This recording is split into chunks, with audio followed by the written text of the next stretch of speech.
ikan. Sebelum memancing, membeli pakan. Salam sapa saya ucapkan, Assalamualaikum teman-teman. Selamat pagi semuanya, semoga kalian dalam keadaan sehat ya.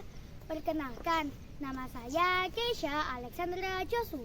Biasanya saya dipanggil Alexa. Saya masih duduk di kelas 5. Tepatnya di SDN Tawangrejo 2, Pandaan, Kabupaten Pasuruan. Dalam kesempatan kali ini, saya akan mendongeng dengan judul Kisah Legenda Sigarlaki dan Limbat. Pergi sekolah bersama Dika, pulangnya jalan berdua. Penasaran? Yuk simak videonya. Kisah Legenda Sigarlaki dan Limbat. Sigarlaki adalah seorang pemburu yang luar biasa. Ia sangat jitu menombak hewan buruannya. Itulah sebabnya hidupnya tak pernah kekurangan. Sigarlaki memiliki seorang pembantu yang bernama Limbat. Limbat adalah pemuda yang sederhana. Sejak kecil ia sudah hidup sendiri. Saat Sigarlaki menawarinya menjadi pembantu, Limbat tak menolak. Sehari-hari Limbat menyiapkan keperluan tuannya. Selain itu juga Limbat mengurus rumah dan memasak. Meskipun ia pria, ia tak mengalami kesulitan melakukan semua itu. Sigarlaki, cepatlah, hari sudah hampir siang, teriak Sigarlaki. Limbat pun bergegas menuju ke Sigarlaki sambil membawa seperangkat alat berburu. Hari ini Sigarlaki pergi berburu lagi. Jangan lupa ya, persediaan daging itu kau jual ke pasar. Sisanya untuk makan siang kita, pesan Sigarlaki sebelum pergi. Lalu kemudian Limbat menimbang daging yang mau dijual ke pasar. Kemudian ia hendak mandi. Aku mau mandi dulu karena sudah selesai semuanya. Tanpa ia sadari, pintu rumah terbuka dengan lebar. Ada pencuri yang masuk ke dalam rumah dan mencuri semua daging itu. Limbat mendapati dagingnya sudah hilang. Astaga, siapa yang mengambil daging itu? Ia pun lalu bergegas pergi ke dapur. Apa? Daging yang mau kumasak pun hilang. Gawat sekali. Tuan pasti marah. Seharian Limbat duduk termenung sambil memikirkan bagaimana caranya menyampaikan kepada Sigarlaki. Hari sudah menjelang sore.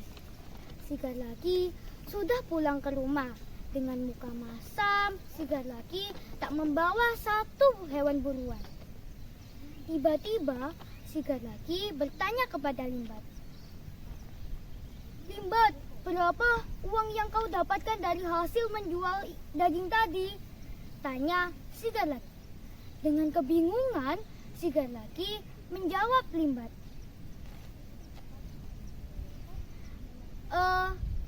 Tuan, daging yang mau kujual hilang, diambil sama orang. Dengan muka yang marah, Sigarlaki bilang kepada Limbat. Apa? Mana mungkin ada yang berani sama aku? Atau kamu pencurinya? Tidak, Tuan.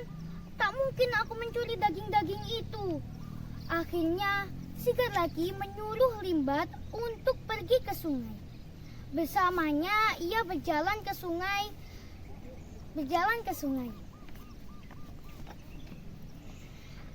Lalu sampainya di sungai, Limbat harus menyelam ke dalam sungai itu. Limbat, cepatlah menyelam ke dalam sungai itu. Aku akan menancapkan tombak ini ke sungai itu. Jika kepalamu lebih dulu keluar dari tombak itu, maka kau yang bersalah. Jika tombak itu keluar lebih dulu daripada kepalamu, maka kau tak bersalah, kata Sigarlaki. Dengan ketakutan, Limbat pun menyelam ke dalam sungai. Beberapa detik kemudian ada babi hutan yang melintas. Lalu si Galaki mengambil tombaknya dan mengejar babi. Ternyata si Galaki kehilangan jejak babi hutan itu.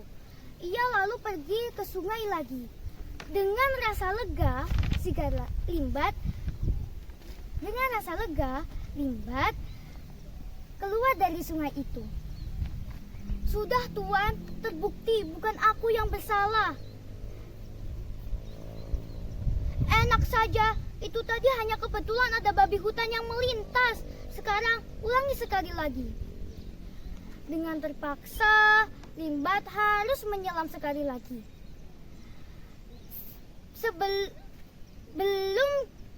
Belum tombaknya ditancapkan ke dalam sungai, ternyata kaki si Galaki dicapit oleh kepiting yang sangat besar.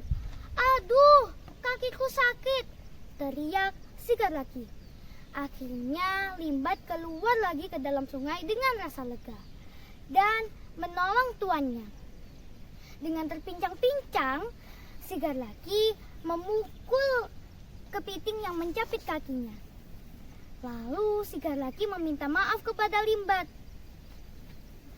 Maaf Limbat, ternyata bukan kau yang bersalah. Aku akan memaafkanmu. Sekali lagi, aku tak menuduh sembarangan orang. Sejak saat itu, si Galaki tak pernah menuduh orang sembarangan lagi. Itu tadi teman-teman, cerita kisah tentang legenda si Galaki dan Limbat. Banyak loh yang bisa didapat dari kisah ini, seperti kejujuran. Ayah pergi membawa peti, Ibu Hayuni menjahit kebaya. Saya pamit untuk undur diri. Terima kasih atas perhatiannya. Wassalamualaikum warahmatullahi wabarakatuh.